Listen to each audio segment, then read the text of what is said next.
Hello everyone. In this video, I'll show you how to merge Drive C and Drive D into one without losing any of your data. This method is safe, but you still need to follow every step carefully. Let's get started. First, we need to move the data from Drive D to another location.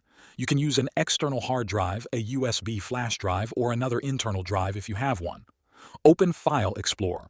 Go to this PC. Right-click on Drive D and select Open. Now select everything inside the D drive. Press Ctrl and A to select all files. Then press Ctrl and C to copy. Now go to the drive where you want to temporarily store these files. Open that drive, then press Ctrl and V to paste. This may take some time depending on the size of the files. Once the copy is done, go back to the D drive and check if the files were copied properly.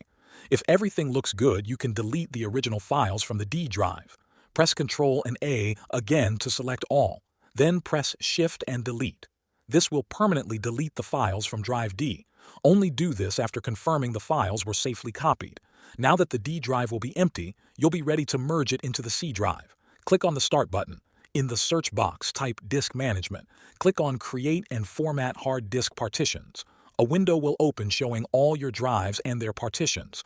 Look for Drive D in the list. Right-click on the D drive and select Delete Volume. A warning will appear telling you that all data will be lost, but we already saved the files. So go ahead and click Yes. Now you will see unallocated space where the D drive used to be. Next, we want to add that space to Drive C. Right-click on Drive C and choose Extend Volume. The Extend Volume wizard will open.